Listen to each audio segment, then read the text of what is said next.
Okay guys, this should be an interesting one. It's Trev back again here to bring you another video. Today is Wednesday, March 28, 2012. And in this video I'm going to be talking about an interesting topic, and that is human life finite? Now don't misunderstand the question. Some people think this has, dealing with an afterlife. This has nothing to do with an afterlife, okay? This has to do with, in this universe, okay, will there come a time eventually when there's no more human beings around, period? So will there be a point in time when we are extinct as a species? I think this is a very interesting question because I think that it involves a lot of our projections into the future with predictions of what's going to happen to us in the long run.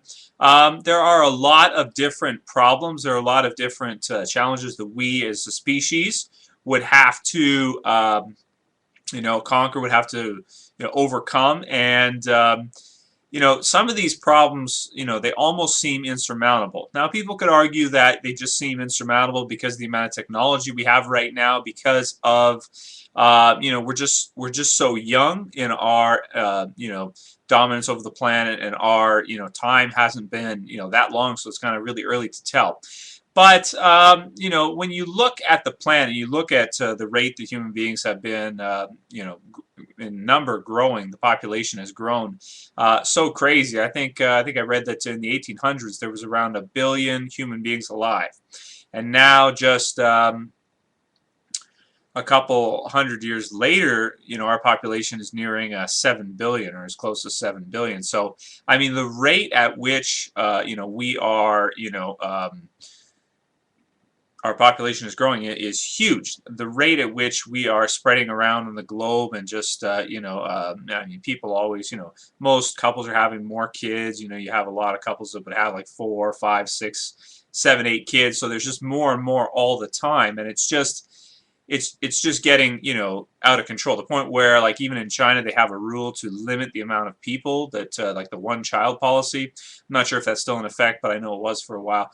And just to get the damn population down. People always think about it in terms of there's not enough space, but the other thing about it is, and this is even more important, is that we're using up so many resources on the earth that are finite. Oil, crude oil, and trees, wood, for all kinds of different things, paper, houses, all that, fresh water. I mean, there's so many different resources that we are using up very quickly, and as time goes on, we're not using less, we're using more all the time, more and more and more and more and more. Everybody knows this. So that's pretty much all I'm going to say in terms of the environment and of resource consumption, because we all know that eventually we're going to run out of resources as a species. The thing is that we have to get off the planet Earth. Okay, the planet Earth is not going to support us for that long, especially with the amount of people we have. So number one, overpopulation of the planet, which I believe we've probably already overpopulated the planet.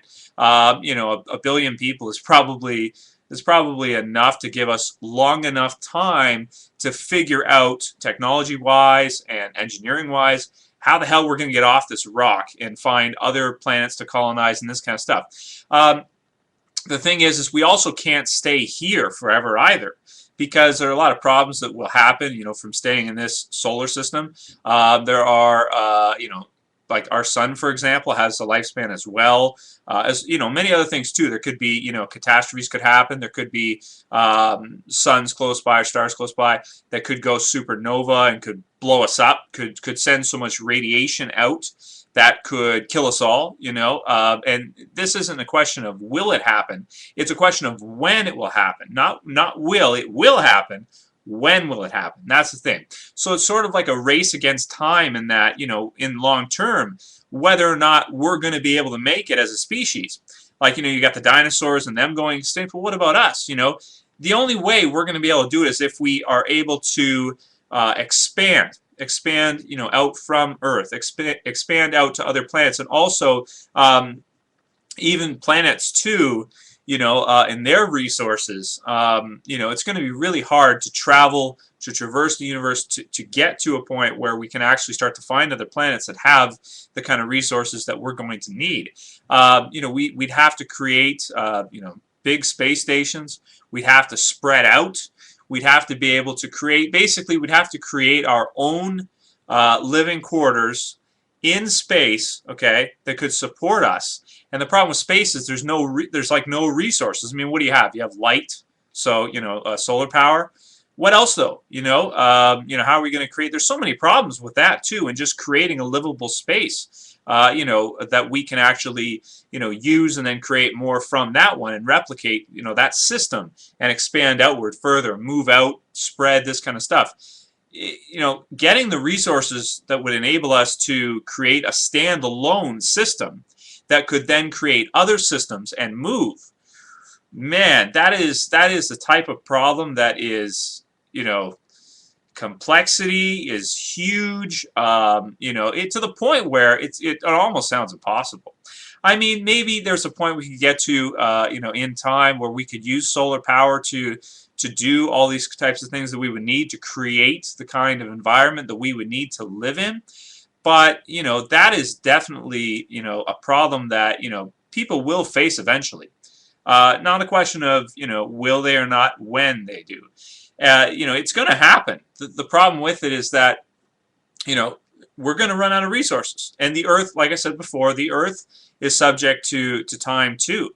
In order for us to survive, in the long term, we're going to have to spread out. We're going to have to do all these different types of things. And if I have to look at it and I have to say, even though you want to think positively and you want to give us, as human beings, the benefit of the doubt, you want to, think that we're smart enough to figure out ways to solve these kinds of problems and really make it in the long run as a species.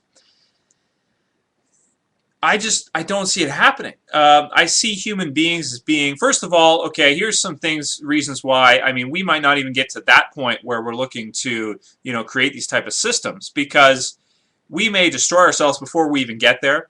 What's going to happen when we run out of resources? I mean, it's going to be crazy. Like our whole lifestyle, everything that we have, everything the way we live our lives, there's going to be, like, it could be war. I mean, who knows what will happen when we start to get to the point where we're running low on resources and there's so many people. Let's say there's 15, 20, 30 billion people, in the next few thousand years, or, it's going to be crazy. Like, what are we going to do?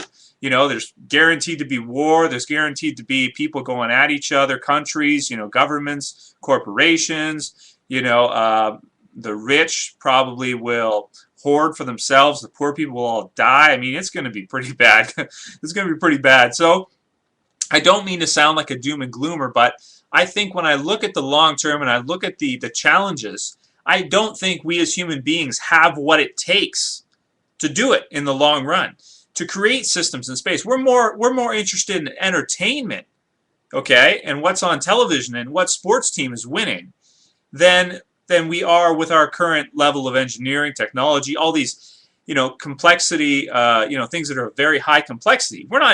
Most people are not interested in that. 90% of the population, is not interested to hear about that kind of stuff, or to study it or anything like that. I mean, the amount of people that are actually interested in, trying to push the envelope on these things is so greatly outweighed by people, just because the way our society is, we just live our lives. We go to work every day, we do that kind of stuff. But in terms of long-term longevity of the human species and the human race, I don't see our current system that we live in, and also I don't see us as being selfless enough to make the sacrifices that we would need to make to give us enough time to create these kinds of technologies. It's like a race, so to speak. You have, on one hand, you have technology and engineering, pushing the envelope for what we can do and the ability to get off this planet and create livable systems. But on the other hand, you have resources that are running out, running low. So you have these two, and the thing is that people aren't really concentrating on, pushing the envelope in that manner. So instead, what we probably see happen is way before we're even ready to even look at something like that, before we even have ways to realistically, time-wise, traverse the universe or even get around a few galaxies or whatever, we're already going to be out of resources. So we're not even going to be close to where we would need to be at, to realistically make something like that happen. So, kind of a doom and gloom video, but I think it's an interesting topic.